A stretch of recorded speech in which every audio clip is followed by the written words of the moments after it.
ஹல்லேலூயா. அந்த சிலுவை தியானத்திற்கு வந்திருக்க உங்கள் ஒவ்வொருவரையும் இயேசு கிறிஸ்துவின் நாமத்தினால வாழ்த்தி வரவேற்கின்றோம். ஹல்லேலூயா.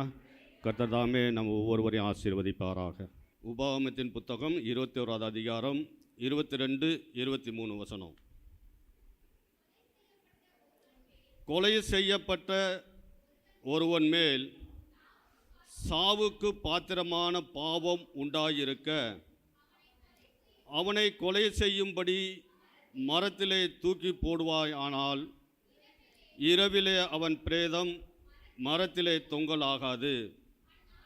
அந்நாளிலே தானே அதை அடக்கம் பண்ண வேண்டும். தூக்கி போடப்பட்டவன் தேவனால் சபிக்கப்பட்டவன் ஆகையால் உன் தேவனாகிய கர்த்தர் உனக்கு சுதந்திரமாக கொடுக்கும் உன் தேசத்தை தீட்டுப்படுத்தாயாக. ஸ்தோத்திர ஆண்டவரே, ஆவியானவர் இந்த வார்த்தை கொண்டு பேசுவீராக. உம்முடைய கரத்தில் ஒப்பு கொடுக்கிறோம்ப்பா. இயேசுவின் மூலம் ஜெபிக்க நல்ல பிதாவே, ஆமேன். ஹல்லேலூயா, ஹல்லேலூயா. பிதாவாகிய தேவன் மோசேவுக்கு கற்றுக் கொடுத்த அந்த நியாயப்பிரமாணங்கள், கட்டளைகள் எல்லாவற்றையும் இஸ்ரவேல் ஜனங்களுடைய மூப்பர் எல்லாரையும் அமர்த்தி ஒரு போதனையாக போதிக்கின்றார். அநேக சம்பவங்கள், நியாயப்பிரமாணங்கள், கட்டளைகள் எல்லாவற்றையும் ஒரு போதனையாக போதிக்கும் பொழுது ஒரு முக்கியமான காரியத்தை இங்கே வைக்கின்றார். அந்த காரியத்தை தான் இப்போ நம்ம வாசித்த இந்த வேத பகுதி 22வது வசனமும் 23வது வசனமும். ஹல்லேலூயா. இது ஆரம்பம் முதற்கொண்டே இந்த மரத்தில் தூக்கி போடக்கூடிய காரியம் நடந்து கொண்டு இருந்ததை நாம் அறிய முடிகிறது இதன் மூலமாக. ஏனென்றால் அப்போஸ்தலனாகிய பவுல் இந்த வார்த்தையை தான், இந்த வசனத்தை தான் மேற்கோள் காட்டி அநேக நிருபங்களில் காட்டி கொடுத்திருக்கிறதை நாம் காண முடிகின்றது. ஹல்லேலூயா. இப்படியாக பார்த்தோம் அப்படின்னா தேவன் சொல்லுகிறார், உனக்கு சுதந்திரமாக கொடுக்கும் உன் தேசத்தை தீட்டுப்படுத்தாயாக. அப்போ யாரெல்லாம் தேசத்திற்கு விரோதமாக செயல்படுகிறார்களோ, கட்டளைகளை கை கொள்ளாமல் தேவனுக்கு பிரியமில்லாத காரியங்கள், அதாவது கொலை செய்யக்கூடிய பாவம் யாரெல்லாம் பண்ணுகிறா அவர்கள் எல்லாம் என்ன பண்ணுறாங்களா, மரத்தில் தூக்கிப்படுவதற்கு அவர்கள் காரணமாக இருக்கின்றார்கள். ஹல்லேலூயா. அவ்விதமாக பார்க்கும்போது அநேக காரியங்கள் இது மோசேயுடைய நாட்களிலிருந்து நடந்து கொண்டு இருக்கிறதை நாம் அறிய முடிகிறது. ஹல்லேலூயா. தேவன் இந்த பாவத்தின் நிமித்தமாக தான் ஆரம்பத்தில் உலகத்தையே அழிச்சார் இல்லையா? ஆனாலும் மோசே மூலியமாக நியாயப்பிரமாணங்கள் இதெல்லாம் கொடுத்ததுக்கு பின்பதாக இந்த தேசத்தில் ஒரு மாறுதல் ஏற்படும் என்று தேவன் நினைத்தார். ஆனாலும் பாவம் பெருகி கொண்டே தான் போய்கொண்டிருக்கிறது. ஹல்லேலூயா. பாவம் பெருக பெருக ராஜாக்களுடைய நாட்களிலேயே பாவம் பெருகியது. தீர்க்கதரிசிகள் எழும்பினார்கள். ஆனாலும் பாவம் ஒருபோதும் கம்மியாகவே இல்லை, நாளுக்கு நாள் பெருகி கொண்டே தான் போனது. இந்த பாவத்தை நிவர்த்தி செய்வதற்கு என்ன வழி என்று தேவன் பார்த்தார். தன்னுடைய ஒரே பேரான குமாரனை இந்த பூமிக்கு அனுப்புறது தான் சித்தமாக இருந்தது. ஹல்லேலூயா, ஹல்லேலூயா. அப்போது அவ்விதமாய் எவ்விதமாக தன்னுடைய ஒரே பேரான குமாரனை இந்த பூமியில் வந்து அவர் பாடுகளை எப்படி அனுபவிப்பார் என்பதை தேவனே என்ன பண்ணுறாரு, அந்த மரத்தை தான் தேர்ந்தெடுக்கிறார். அந்த சிலுவை மரத்தை தான் எல்லாரும் அற்பமாய் எண்ணினார்கள். அதை கொலை பாதகர்கள் அந்த சிலுவையில் அறையப்பட்டார்கள். தேச துரோகிகளை அறையப்பட்டார்கள். அப்பேற்பட்ட அற்பமாய் எண்ணப்பட்ட அந்த சிலுவையை தான் தேவன் தேர்ந்தெடுக்கின்றார். ஹல்லேலூயா. அவருடைய அழைப்பெல்லாம் நம்ம பார்த்தோம் அப்படின்னா எப்பேற்பட்ட அழைப்பாக இருக்கிறது. 1 கொரிந்தியரில் நம்ம வாசித்தோம் அப்படின்னா, எடுத்து வாசிக்கலாம். 1 கொரிந்தியரில் 1வது அதிகாரம் 26வது வசனம். அழைக்கப்பட்ட அழைப்பை பாருங்கள். மாம்சத்தின்படி ஞானிகள் அநேகர் இல்லை, வல்லவர்கள் அநேகர் இல்லை, பிரபுக்கள் அநேகர் இல்லை. ஞானிகளை வெட்கப்படுத்தும்படி தேவன் உலகத்தில் பைத்தியமானவைகளை தெரிந்து கொண்டார். பலமுள்ளவைகளை வெட்கப்படுத்தும்படி தேவன் உலகத்தில் பலவீனமானவைகளை தெரிந்து கொண்டார். உள்ளவைகளை அவமாக்கும்படி உலகத்தின் இழிவானவைகளை, அற்பமாய் எண்ணப்பட்டவைகளையும் இல்லாதவைகளையும் தேவன் தெரிந்து கொண்டார். ஹல்லேலூயா. கர்த்தர் தெரிந்தெடுத்த அந்த பாத்திரங்கள்லாம் பார்த்தோம் அப்படின்னா பின்னாடி மகிமைக்குரியதாய் காணப்பட்டது. ஹல்லேலூயா. எப்படி அந்த அற்பமாய் எண்ணப்பட்ட அந்த பாத்திரம், அந்த அந்த மரத்தை தேவன் தேர்ந்தெடுத்தாரோ அதே போல தான் இன்னைக்கு தேவன் நம்மளை உலகத்திலேருந்து பிரித்தெடுத்திருக்கின்றார் அவருடைய பணியை செய்வதற்காக. ஹல்லேலூயா. நம்மளாம் ஒரு பாத்திரவானே கிடையாது, எங்கேயோ விழுந்து கிடந்தோம், பாவத்தில் விழுந்து கிடந்த நம்மளை தூக்கி எடுத்திருக்கின்றார். ஹல்லேலூயா. அந்த அற்பமாய் எண்ணப்பட்ட அந்த மரமானது யாரும் அற்பம் என்று சொல்லாத அளவுக்கு அதை மகிமைப்படுத்துகின்றார். ஹல்லேலூயா. அதை எவ்விதமாய் மகிமைப்படுத்துகின்றார் என்று அவர் பட்ட அந்த உபத்திரவங்கள், பாடுகள் எல்லாவற்றையும் பார்க்கும் பொழுது அது கர்த்தர் என்னைக்கு அந்த சிலுவையை தொட்டாரோ, அந்த அற்பமாய் எண்ணப்பட்ட அந்த மரத்தை தொட்டாரோ அப்பயே ஒரு புனித சின்னமாய் மாறினது. ஹல்லேலூயா. அவர் கொடுத்த அந்த தியாகம், அவர் கொடுத்த அந்த அன்பை நாம் உணர முடிகின்றது. புறஜாதிகளுக்கு வேணா அந்த சிலுவையானது ஒரு மனசுக்கு ஒரு கோரமான செயலாய் அவர்களுக்கு தெரியலாம், பார்வைக்கு ஒரு கோரமான சம்பவமாய் ஏற்பட்டிருக்கிறது என்று சொல்லலாம். ஆனால் கர்த்தரை அறிந்த நமக்கோ, அவரை ஏற்றுக்கொண்ட நமக்கோ அது அன்பின் சின்னமாய் இருக்கிறது. ஹல்லேலூயா. தன்னுடைய ஜீவனையே தமக்காக, நம்மளுடைய பாவங்களுக்காக, மீறுதல்களுக்காக தேவன் அதில் அர்ப்பணிப்பை காண முடிகின்றது. நம் மீது எந்த அளவுக்கு அன்பு வைத்திருக்கிறார் என்பதை அதன் மூலமாக நாம் தெரிந்து கொள்ள முடிகின்றது. ஹல்லேலூயா. ஏசாயா தீர்க்கதரிசி சொல்லுகின்றார், 53வது அதிகாரத்தில் கர்த்தராகிய இயேசு கிறிஸ்துவை குறித்து அவர் தீர்க்க தரிசனமாக சொன்ன வார்த்தை 4வது வசனம், 53வது அதிகாரத்தில் 4வது வசனம், மெய்யாகவே அவர் நம்முடைய பாடுகளை ஏற்றுக்கொண்டு நம்முடைய துக்கங்களை சுமந்தார், நாமோ அவர் தேவனால் அடிபட்டு வாதிக்கப்பட்டு சிறுமைப்பட்டவர் என்று எண்ணினோம், நம்முடைய மீறுதல்கள் நிமித்தம் அவர் காயப்பட்டு நம்முடைய அக்கிரமங்கள் நிமித்தம் அவர் நொறுக்கப்பட்டார், நமக்கு சமாதானத்தை உண்டு பண்ணும் ஆக்கினை அவர் மேல் வந்தது, அவருடைய தழும்புகளால் குணமாகின்றோம். ஹல்லேலூயா. ஹல்லேலூயா. நம்முடைய மீறுதல்கள் நிமித்தமாக அவர் பிதாவோடு இருந்தவர், அந்த பரலோகத்தினுடைய அந்த காரியங்கள் எல்லாம் விட்டு பிதாவை விட்டு பிரிந்து வருவதற்கு கர்த்தர் பிரியப்பட்டார். கர்த்தராகிய இயேசு கிறிஸ்து ஏன் தெரியுமா? நம்மில் இருக்கக்கூடிய அன்பு, நமக்காக அந்த பிதாவினுடைய அந்த இணைப்பை விட்டு இந்த பூலோகத்திற்கு வந்தார். ஹல்லேலூயா. ஹல்லேலூயா. அதனால எதனால் வந்தார்? நம்மளுடைய பாவங்கள் எல்லாம் சரியாக வேண்டும், நம்மளுடைய மீறுதல்களுக்காக எல்லாவற்றைக்கும் ஒரே தீர்வாக பிதாவாகிய தேவன் அவரை இந்த பூமிக்கு அனுப்பினார். ஹல்லேலூயா. அவருடைய தழும்புகளால் நாம் குணமாகின்றோம். ஹல்லேலூயா. அவர் அன்றைய தினத்திலே அவர் அந்த சிலுவையை, அற்பமாய் எண்ணப்பட்ட அந்த சிலுவையை தொட்டதுனால தான் இன்னைக்கு வெற்றி சின்னமாய் காணப்படுகின்றது. ஹல்லேலூயா. பாவத்தின் மீதும் மரணத்தின் மீதும் ஒரு வெற்றியை தேவன் கொடுத்தார். கர்த்தராகிய இயேசு கிறிஸ்துவுக்கு முன்பதாக அநேகர் இறந்திருக்கலாம், ஒருவேளை சிலுவையில் அறையப்பட்டிருந்திருக்கலாம். ஹல்லேலூயா. அவர்கள் எல்லாம் உயிர் தழுவே கிடையாது. ஹல்லேலூயா. அதனால தான் கர்த்தர் அற்பமாய் எண்ணப்பட்ட அந்த சிலுவை மரத்தை தன்னுடைய ஒரே பேரான குமாரன் மூலயமாக, உயிர்த்தெழுதல் மூலயமாக ஒரு வெற்றியை தேவன் அங்கே கொடுக்கின்றார். ஹல்லேலூயா. இன்னைக்கு வெற்றி சின்னமாய் இந்த உலகம் முழுவதும் அந்த சிலுவையின் நிழலிலே காணப்படுகிறதை நாம் உணர முடிகின்றது. ஹல்லேலூயா. இப்படிப்பட்டதான இந்த சிலுவையினுடைய உபதேசத்தை தான் அப்போஸ்தலனாகிய பவுல் சொல்லுகின்றார். கலாத்தியருக்கு எழுதின நிருபத்தில் 3வது வசனம், 3வது அதிகாரத்தில் 13வது வசனத்தை எடுத்து வாசிக்கலாம். மரத்திலே தூக்கப்பட்ட எவனும் சபிக்கப்பட்டவன் என்று எழுதியிருக்கிறபடி கிறிஸ்து நமக்காக சாபமாகி நியாயப்பிரமாணத்தின் சாபத்திற்கு நம்மை நீங்களாக்கி மீட்டு கொண்டார். ஹல்லேலூயா. ஹல்லேலூயா. அப்போஸ்தலனாகிய பவுல் இந்த வசனத்தை கலாத்தியருக்கு எழுதினதற்கான நோக்கம் என்ன என்று நம்ம பார்த்தோம் அப்படின்னா, அந்த ஜனங்கள் எல்லாம் சத்தியத்திற்கு புறம்பாய் நடந்து கொண்டிருந்தார்கள், சத்தியம் தெரியல. இவர் எதேர்ச்சையா தன்னுடைய மிஷனரி பயணத்தின் போது அங்கே சென்று பார்ப்பதற்கு ஒரு வாய்ப்பு கிடைத்தபடினாலே அங்கு போன பொழுது அவர்கள் எல்லாரும் பாவத்தில் விழுந்து கடந்தார்கள், மூழ்கி போய் கடந்தார்கள். இந்த ஜனங்கள் ரட்சிக்கப்பட வேண்டும் என்று அப்போஸ்தலனாகிய பவுல் நினைத்தபடினாலே அங்கே கர்த்தராகிய இயேசு கிறிஸ்துவை குறித்ததான அந்த சிலுவை குறித்ததான சத்தியத்தை அங்கு போதித்து அநேகரை ரட்சிப்பின் பாதையில் வழி நடத்தினார். அநேகர் அங்கே ரட்சிக்கப்பட்டார்கள், மனம் மாறினார்கள். ஹல்லேலூயா. அப்படி பாவத்தில் விழுந்து கிடந்த அந்த ஜனங்கள் எல்லாம் ஒரு மீட்பை பெற்றார்கள், ரட்சிப்பை பெற்றார்கள். கர்த்தருடைய ஆவியானவர் அவர்களோடு இருந்து ஆளுகை செய்து கொண்டு வந்தார். ஹல்லேலூயா. இந்த நிருபத்தை எழுதுவதற்கு ஒரு சில ஆண்டுகளுக்கு முன்பதாக இந்த காரியம் நடந்தது. அவர்கள் எல்லோரும் சத்தியத்தில் வாழ்ந்து வந்தார்கள், தேவனுடைய ராஜ்யத்தை அங்கே கட்டினார்கள். அது ஒரு சில காலம் மட்டும்தான் நிலைத்திருந்தது.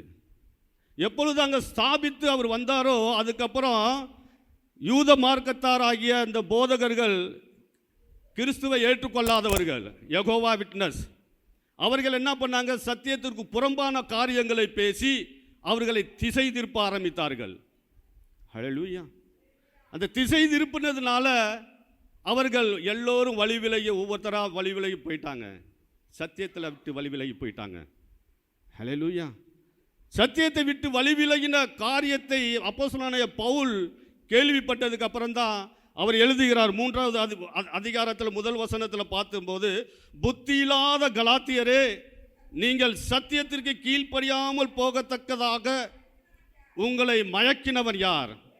இயேசு கிறிஸ்து சிலுவையில் அறையப்பட்டவராக உங்கள் கண்களுக்கு முன் பிரத்யட்சமாய் உங்களுக்குள்ளே வெளிப்படுத்தப்பட்டிருந்தாரே.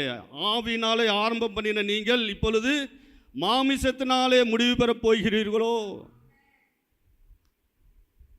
சத்தியத்தை அறிந்து ஆவியிலே வளர்ந்து கொண்ட அவர்கள் புறம்பான காரியங்கள் உள்ள நுழைஞ்சு, சத்தியத்துக்கு புறம்பாக. ஹல்லேலூயா. அதனால அவர்களுக்குள்ள ஒரு குழப்பம் அந்த ஜனங்களுக்குள்ள. ஏன்னா புதுசாக அவர்கள் ரட்சிக்கப்பட்ட புதியதில் இன்னொரு சத்தியம் போய் நுழைஞ்சோன்னா அவர்களுக்கு ஒரு குழப்பம். எதை எது உண்மைன்னு நினைக்கிறது. ஹல்லேலூயா. அப்பேற்பட்ட அந்த குழப்பத்தில் வழி விலகி போனவர்களுக்கு இவர் ஒரு சாட்சியாக மீண்டுமாக ஒரு நிருபத்தை எழுதுகின்றார். முதல் அதிகாரத்தில் நம்ம வாசித்தோம் அப்படின்னா 6வது வசனம் 7வது வசனம், உங்களை கிறிஸ்துவின் கிருபையினாலே அழைத்தவரை நீங்கள் எவ்வளவு சீக்கிரமாக விட்டு வேறொரு சுவிசேஷத்திற்கு திரும்புகிறதை பற்றி நான் ஆச்சரியப்படுகிறேன். எவ்வளவு சீக்கிரமாக அவங்க மாறிட்டாங்களா பாருங்க. அப்போ அந்த அளவுக்கு துராலோசனைகள் உள்ள நுழைஞ்சிடுச்சு.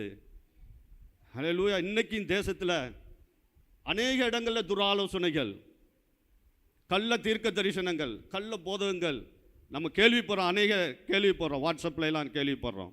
ஹல்லேலூயா. அது அப்போலேருந்தே ஆரம்பிச்சிருக்கிறது. அதனால தான் அந்த கலாத்திய தேசத்தில் இருந்த பட்டணத்தில் இருந்த அந்த ஜனங்கள் வழிமாறி போயிட்டாங்க. பாரத்தோடு இந்த நிருபத்தை எழுதுகிறதை நாம் காண முடிகின்றது.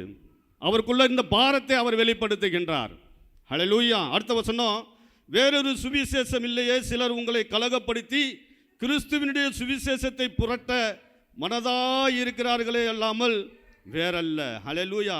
இந்த புறம்பான அந்த சுவிசேஷத்தை பிரசங்கிக்கிறவர்கள் எல்லோருமே சபிக்கப்பட்டவர்கள் என்று வேதம் சொல்லுகின்றது. ஹல்லேலூயா. 5வது அதிகாரத்தில் 6, 7, 8வது வசனத்தை நம்ம வாசித்தோம் அப்படின்னா, அவர்கள் என்ன எப்பேற்பட்ட அந்த புறம்பான காரியத்தை அவர்கள் சொன்னாருங்க அப்படின்னா, விருத்த சேதனத்தை குறித்தும் நியாயப்பிரமாணத்தை தான் நீங்கள் கை கொள்ள வேண்டும் என்று சொல்லி அவர்கள் சத்தியத்தை புகுத்தினார்கள். அவர்களுக்குள்ள ஒரு கலக்கம். ஹல்லேலூயா. அதான் அப்போஸ்தலனாகிய பவுல் சொல்லுகின்றார் 6வது வசனம், கிறிஸ்து இயேசுவினிடத்தில் இருந்த விருத்த சேதனமும் விருத்த சேதனம் இல்லாமையும் ஒன்றுக்கும் உதவாது, அன்பினால் கிரியை செய்கிற விசுவாசமே உதவும்.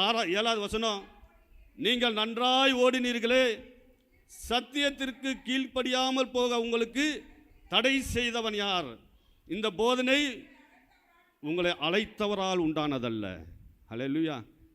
கள்ள தீர்க்க தரிசனங்கள், கள்ள போதகர்கள் சத்தியத்திற்கு புறம்பாய் நடக்கும்படியாக ஒரு காரியம் ஏற்பட்டபடினாலே அப்போஸ்தலனாகிய பவுலுக்கு இப்பேற்பட்ட ஒரு பாரம் இருந்தபடினால இந்த நிருபத்தை எழுதி அனுப்புறதை காண முடிகின்றது. ஹல்லேலூயா. அதே மாதிரி 2வது அதிகாரத்தில் நம்ம வாசித்தோம் போனோம் 15வது வசனத்தில், இல்லை 2வது அதிகாரம் 15, புறஜாதியாரில் பிறந்த பாவிகளாயிராமல் சுபாவத்தின்படி யூதராய் இருக்கிற நாமும் இயேசு கிறிஸ்துவை பற்றும் விசுவாசத்தினாலே அன்றி நியாயப்பிரமாணத்தின் கிரியைகளினாலே மனுஷன் நீதிமானாக்கப்படுவதில்லை என்று அறிந்து நியாயப்பிரமாணத்தின் கிரியைகளினால் அல்ல, கிறிஸ்துவை பற்றும் விசுவாசத்தினாலே நீதிமான்களாக்கப்பட்டு கிறிஸ்து இயேசுவின் மேல் விசுவாசிகளானோம். ஹல்லேலூயா. அப்போ பரிசுத்த ஆவியையும் ஆவிக்குரிய ஜீவனையும் கர்த்தராகிய இயேசு கிறிஸ்துவினுடைய மூலமாக தான் நாம் பெற்றுக்கொள்கிறோமே தவிர நியாயப்பிரமாணத்தின்படி அல்ல. ஹல்லேலூயா, ஹல்லேலூயா. அவ்விதமாய் ஒரு சத்தியத்தை அவர்களுக்கு மீண்டுமாக போதிக்கின்றார். தூர தேசத்தில் இருந்தபடினால அவர்களோடு நேரடியாக பேச முடியல, ஒரு நிருபத்தின் மூலமாக அவர்களை பேசுகின்றார். ஹல்லேலூயா. அது மட்டுமல்ல, கிறிஸ்துவோடு தனக்கு இருந்த ஒரு தொடர்பை, ஒரு ஐக்கியத்தையும் இங்கே வெளிப்படுத்துகிறதை நாம் காண முடிகின்றது. எந்த அளவுக்கு அவர் ஐக்கியத்தோடு இருந்தார் என்பதை நாம் காண முடிகின்றது. ஹல்லேலூயா. கிறிஸ்துவில் விசுவாசம் வைத்திருப்பவர் அவருடைய மரணத்திலும் உயிர்த்தெழுதலிலும் நெருங்கி ஐக்கியம் உண்டு என்பதை நாம் புரிந்து கொள்ள வேண்டும். இந்த சத்தியத்தை அவர்களுக்கு எடுத்து போதித்தார். ஹல்லேலூயா, ஹல்லேலூயா. அது மட்டுமல்ல, மூணாவது அதிகாரத்தில் 26வது வசனம் 28வது வசனம் வரைக்கும் வாசிக்கலாம். 3வது அதிகாரம் 26வது. நீங்கள் எல்லோரும் புத்திரராய் இருக்கிறீர்களே, ஏனெனில் உங்களில் கிறிஸ்துவுக்குள்ளாக ஞானஸ்தானம் பெற்றவர்கள் எத்தனை பேரோ அத்தனை பேரும் கிறிஸ்துவை தரித்து கொண்டீர்களே.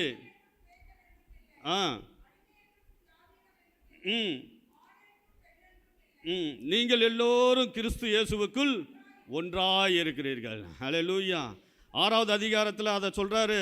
அவர் எப்படி வாழ்ந்தார், தன்னை குறித்து எப்படி சொல்லுகிறார் என்று நம்ம பார்த்தோம். அப்படின்னா, நானோ நம்முடைய கர்த்தராகிய இயேசு கிறிஸ்துவினுடைய சிலுவையை குறித்து அல்லாமல் வேறொன்றையும் குறித்து மேன்மை பாராட்ட எதிர்ப்பனாக, அவரால் உலகம் எனக்கு சிலுவையில் அறையுண்டு இருக்கிறது, நானும் உலகத்திற்கு சிலுவையில் அறையுண்டு இருக்கின்றேன் என்று சொல்லி சத்தியத்தை அவர்களுக்கு போதிக்கின்றார். ஹல்லேலூயா.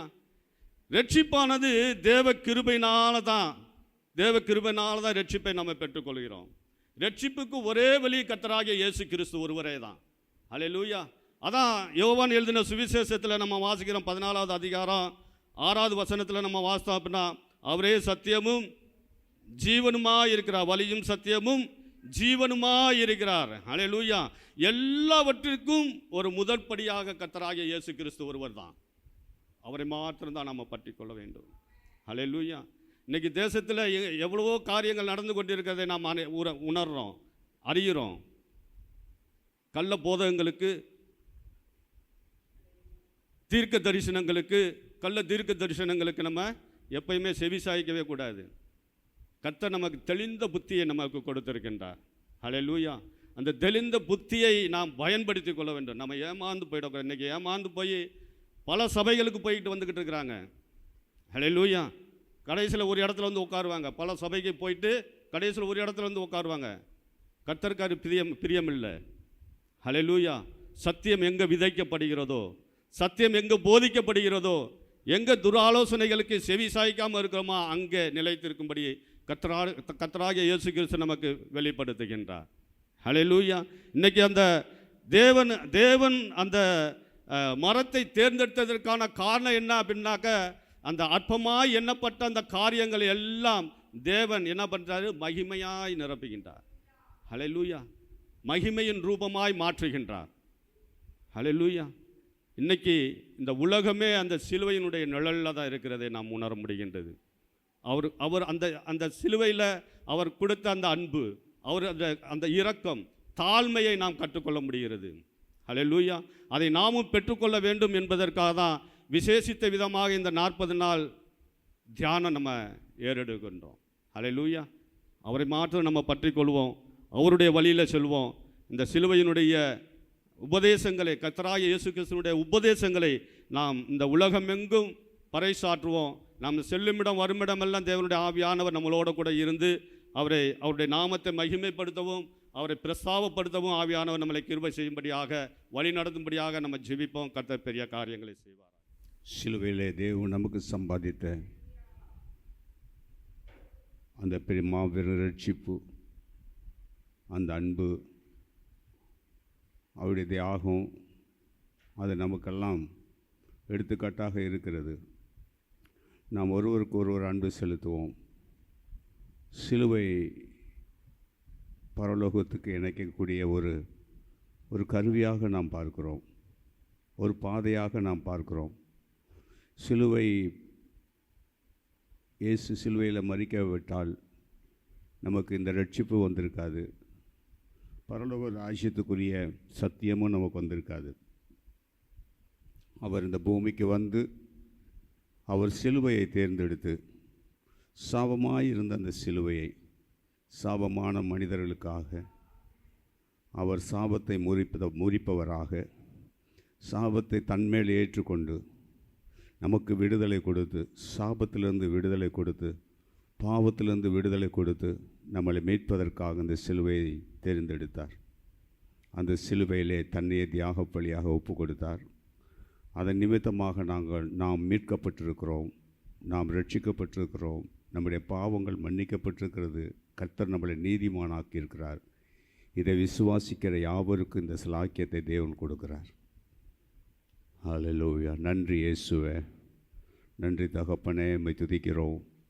இந்த வேளையில் இந்த 40 நாள் இந்த தியானம், சிலுவை தியானமானது எங்கள் வாழ்க்கையில் ஒரு மறுரூபம் ஏற்படுத்தட்டும், ஒரு பெரிய மாற்றத்தை ஏற்படுத்தட்டும். எங்களுக்குள்ள ஆவிக்குரிய ஒரு எழுப்புதல், ஆவிக்குரிய ஒரு மாற்றம் எங்களுக்குள்ளே உண்டாகட்டும். ஆண்டவரே, நாங்கள் பரிசுத்தத்தின் மேல் பரிசுத்தம் அடைந்து தேவ ராஜ்யத்தில் பிரவேசிப்பதற்கு இந்த சிலுவை எங்களுக்கு ஒரு வழியாக இருக்கிறது. ஆண்டவரே, அதற்கு எங்களை அர்ப்பணிக்கிறோம். ஆசீர்வதிங்கப்பா. உங்களுடைய கரத்தில் ஒப்பு கொடுக்குறோம். ஆண்டவரே, வந்திருக்கிற யாவரையும் உங்களுடைய கரத்தில் ஒப்பு கொடுக்குறோம். நீர் பொறுப்பெடுத்து வழி நடத்துங்க. ஆண்டவரே, குடும்பத்தில் என்னென்ன போராட்டங்கள் பிரச்சனைகள் இருந்தாலும் அதை இன்றைக்கு சிலுவையின் வழியாக மீட்பை கொடுத்து ஆசீர்வதிங்க. இயேசுவின் நாமத்தில் ஜெபிக்கிறோம் நல்ல பிதாவே, ஆமென். ஆத்துமாவே கர்த்தரை ஸ்தோத்திரி, என் முழு உள்ளமே அவருடைய பரிசுத்த நாமத்தை ஸ்தோத்திரி. என் ஆத்துமாவே கர்த்தரை ஸ்தோத்திரி, அவர் செய்த சகல உபகாரங்களை மறவாதே. ஆமென்.